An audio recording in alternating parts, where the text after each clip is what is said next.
வணக்கம் ஃப்ரெண்ட்ஸ். இது சூரியன் எஃப்எம். உங்க சூரியகுமார். இப்ப தான் முறை நம்ம சேனல பார்க்குறோம். மறக்காம சப்ஸ்கிரைப் பண்ணிக்கோங்க. தொடர்ந்து நம்ம சேனல ஃபாலோ பண்ணுங்க. மறக்காம பெல் ஐகானை கிளிக் பண்ணுங்க. அப்பதான் நான் போடுற வீடியோஸ் உங்களுக்கு வந்துட்டே இருக்கும். இப்ப கிராமப்புறத்துல இருக்கிற ஒரு சில குறைகள வந்து கிராம சபையில கேட்டே இருப்பாங்க ரிப்பீட்டடா. அத பத்தி பார்க்க போறோம். அதாவது பார்த்தீங்கன்னா, முதல்ல அங்கன்வாடி சத்துணவு மையங்கள் இருக்கு இல்லீங்களா? அதுல வந்து இருட்டறையிலே சமைச்சுட்டு இருப்பாங்க. அங்க சாப்பிடுற படிக்கிற குழந்தைங்களுக்கு வந்து கரண்ட் கனெக்ஷன் இல்லாமலே இருக்கும். அதுக்கு வந்து நடவடிக்கை எடுக்க சொல்லி அடிக்கடி கோரிக்கை வச்சுட்டே இருப்பாங்க. அது மொத கோரிக்கை. 2வது கோரிக்கை பார்த்தீங்கன்னா, கிராம நூலகம் இருக்கும். கிராம நூலகங்கள்ல பார்த்தீங்கன்னா, பக்தி பரவச நூல்கள், பகவத்கீதை, பைபிள், குரான், அப்புறம் முருகாற்றுப்படை, திருக்குறள் அந்த மாரி நூல்கள்லாம் இருக்கும். அதெல்லாம் படிக்கிறதுக்கு வந்து கிராம நூலகங்கள் திறக்காமலே இருக்கும்.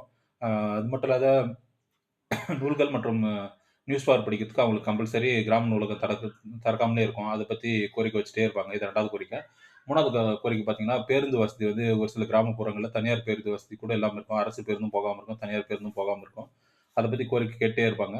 பேருந்து வசதி இல்லாதவங்க மினி பேருந்துகள் கூட அரசுகிட்ட அப்ரூவல் வாங்கிக்கலாம். அது 3வது கோரிக்கை. 4வது கோரிக்கை பார்த்தீங்கன்னா, அ தூய்மை பணியாளர்கள் எஸ்டபிள்யூஎம் ஒர்க்கர்ஸ் வந்து பார்த்தீங்கன்னா, அ போயிட்டு ஊர்க்காரங்ககிட்ட கையெழுத்து வாங்காமலே குப்பை எடுக்குறாங்க. அப்படின்னு சொல்லிட்டே இருப்பாங்க. அதனால ஊர்க்காரங்ககிட்ட கையெழுத்து வாங்குறாங்களா இல்லையா அந்த ஃபார்ம்ல அப்படின்னு சொல்லிட்டு அத பார்க்க சொன்னோம். அதேபோல 5வது கோரிக்கை வந்து என்னன்னு பார்த்தீங்கன்னா, கேட்டே இருப்பது வந்து டாஸ்மாக் கடை, ஒயின் ஷாப் வந்து நெறைய இடைஞ்சலா இருக்கு. அத வந்து வேற இடத்துக்கு மாத்துங்க, ட்ரான்ஸ்ஃபர் பண்ணுங்க அப்படின்னு சொல்லிட்டு கோரிக்கை வச்சுட்டே இருப்பாங்க.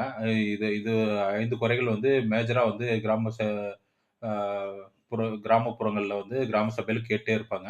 இத பத்தி ஒரு சின்ன விழிப்புணர்வு தான் இன்னைக்கு பார்த்தோம். இது போன்ற அப்டேட் பண்ற விழிப்புணர்வு தகவலுக்கு தொடர்ந்து நம்ம சேனல ஃபாலோ பண்ணிட்டே இருங்க. சூரியகுமார், சூரியன் எஃப்எம். Thank you.